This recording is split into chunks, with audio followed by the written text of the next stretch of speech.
I unlocked Orion Camo, but it wasn't enough. So after I unlocked Orion Camo for a little while there, I was saying like, you know, I got the camo, I'm done camo grinding, I'm just gonna play the game for fun for the rest of the year, but I mean, clearly I didn't stick to that. For those of you that don't know, to unlock Orion Camo, you don't actually need to unlock gold on every single weapon in the game. You can just go through and do 51 of the weapons. That's what I did initially. I was like, you know, 51 weapons, that's more than enough for me. I didn't even have to touch the snipers, the rocket launchers, and I was just gonna leave it at that. I wasn't gonna do those weapons. But clearly I've gone back on that because, yeah, I'm going for all the other weapons of the game now. Last night, I got the FR Advancer Gold. I don't even know if I actually have the gold camo equipped right now. No, I don't. I still have the cell camo, which, let me just say, this camo, it's freaking slick. This camo, it's growing on me, man. Like, at first, I was like, hey, yeah, you know, it looks pretty good, but nah, the more I use it, like, it looks really good. Anyways, I ended up getting this gold last night as well. I don't have it equipped right now, but after this match is over, I'll go ahead and throw it on so you guys can kind of see what it looks like. But yeah, that means that I technically have the new weapons completed already. I just got to go through and do the long shots. I already did the polyatomic challenges, like, accidentally. I made a video like a week ago at this point where I tried playing Warzone. As you can expect, it didn't go well. However, with this FR Advancer, I might make a loadout with it and try using it in Warzone because I have a feeling that this thing is absolutely monstrous over there. So yeah, at this current point in time, that's all I really got going on. I'm just going to be grinding some more Orion Camo, going through and, you know, finishing up the weapons that I didn't do yet, which admittedly isn't that many. I got the new weapons to do yet, those being the Carrick and the FR Advancer.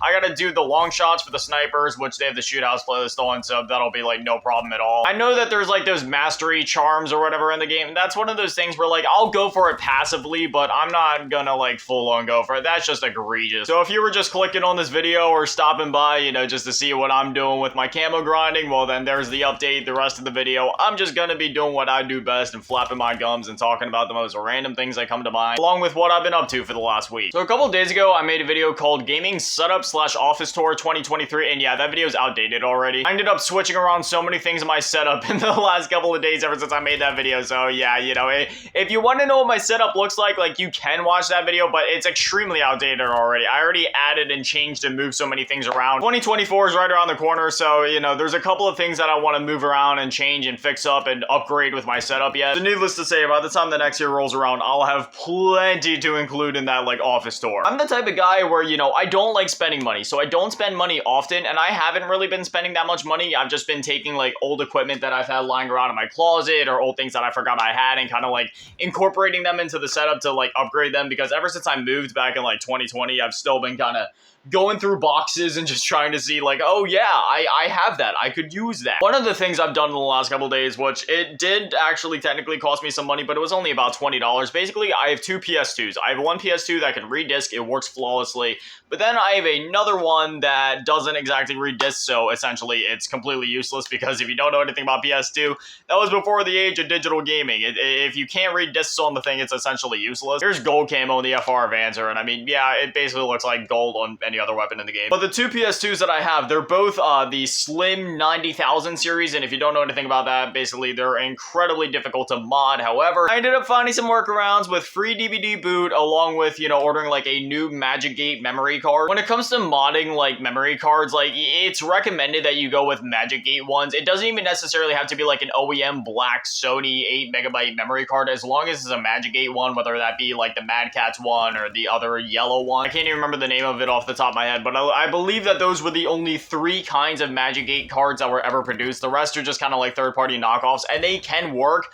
but they have a tendency to kind of work like a time bomb, where they're just gonna kind of like, you know, just not work as well over time or just completely die out. So I got a DVD -R, and then I put free DVD boot on it, which then I put that into my PS2, which then allowed me to boot up new launch shelf, and then at that point I was able to install the stuff that I needed to onto my memory card. When it comes to the PS2 Slim 90,000 specifically, you really only have 2 options, those being Fortuna and OpenTuna, whereas, you know, for any other PS2, even the earlier Slim models, you can use FMCB, aka Free McBoot. You can use that on like a Slim 70,000. You can use it on the original fat models, but the 90,000, it's not gonna happen. So your best bet, like there is workarounds to get that stuff kind of running on there, but your 2 main options, the easiest ones if you're just trying to use OPL, which again, if you're using a Slim, that really is one of your only options, or it'll at least be the most convenient convenient option. I tried Open Tuna, it wasn't working that well, so I just kind of went with 4 tuna, but it's been working like a charm. So I got my memory card that has 4 tuna on it, and then I also have my USB, which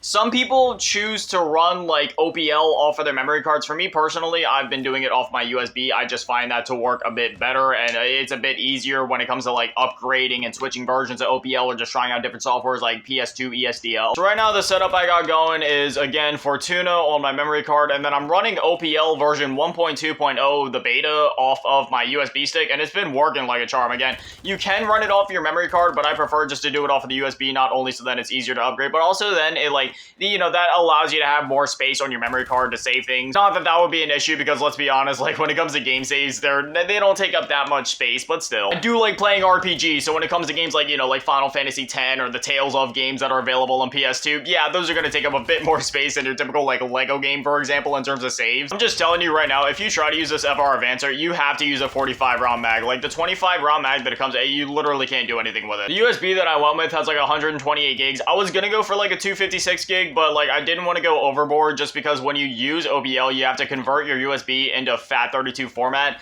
And I heard stories of sometimes, you know, FAT32 and OPL just not working with bigger size things. I didn't know if that was actually the case or not, considering the fact that it's not like a, you know, an external hard drive, and it's literally just like, you know, a little flash drive. You know, I didn't want to go overboard, so I just went with the 128 gig. I was able to load up like 45 games on there, which for me, that isn't a lot, just because I play a lot of games. So, you know, there's going to be a lot of like deleting and swapping games over. It would have been nice if I could have just went with like a 256, or preferably more like a 1 terabyte, and just get like a couple hundred games on there that I could just, you know, play for the next, like, I don't know, maybe a year or two tops. It's nothing for me to beat anywhere from like, I don't know, 10 to 20, if not more games in 1 month. I don't do anything else in my life. I never leave my room. I have all the time in the world outside of making these videos. All in all, I'm pretty happy with it though. You know, there wasn't a whole lot of guides online for the 90,000 series modding specifically. Like, there's mods all over the place when it comes to like the original fat models and the earlier slim models, but when it comes to like modding the 90,000 series, there was barely any like tutorials or videos online. I was essentially just doing it myself, and you know, not to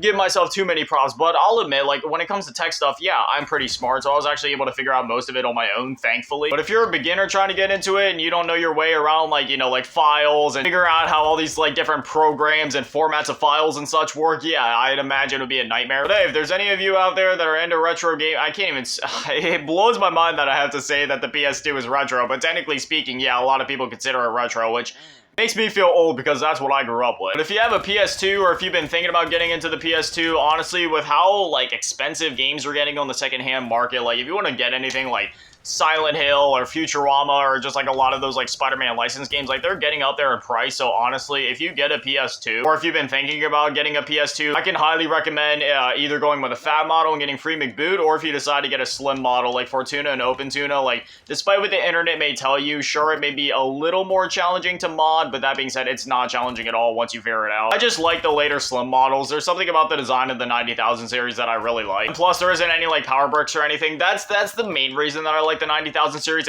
It's from one cord to the outlet. There's no power bricks like some of the slims have. Whenever I use my PS2, my TV, it's a 1080p Sony Bravia from whatever year. Like, you know, I haven't upgraded to 4K yet. I don't see the reason for it, because like, sure, 4K gaming and all that is nice, but for me personally, I never feel the need to upgrade anything unless my original thing is broken. And the way I see it, my TV is still working fine, so I haven't upgraded. That being said, yeah, my TV is still old enough to where it still has those original like analog cords on it, so that's usually how I use it. However, I do have a PS2 to HDMI converter. Typically, I don't use it because, again, the cords, the analog cords, they work just fine. But considering that I do have that PS2 to HDMI converter, in the past, I've used that to, like, you know, run it back to my capture card and make videos on that, which I've been considering maybe doing again, like plugging in the HDMI converter and running it back to the capture card and maybe making a video on some of the games that I have on there, because, yeah, I have a lot of classics I would make for some great videos. I might even revive my Who Remembers series. For the people that have been watching the channel for a while, you guys remember that. That was a really fun series, and some of the videos actually did relatively well. It's always fun experimenting with videos, because I know I take off the algorithm with how much I switch things up. One day I'm making a COD video, the next I'm making a GTA video, the next I'm making a video on like Super Mario and the SNES. Like, the algorithm never knows what to expect from me. I know I'm irritating it, and I love it. I look at my analytics and I can actively see everything just like spazzing out. But anyway, I don't know, this is just kind of random videos, just kind of phone you guys in on what I've been up to in MW2, and also just what I've been up to in my real life and all that. And anyway, as always, a massive shout out and thank you to all the Patreons and channel members. Thank you to all of you in the low baller tier, and even bigger shout out and thank you to all of you in the big baller Let's Hear Miller King, and Big Daddy Manny, and the biggest shout out. Thank you all to all of you in the G tier run, Adventures and Cheese Girl. Thank you guys so much. You guys are literal legends. I love you. Thank you guys for watching. Have an amazing day. Stay beautiful. I love you all.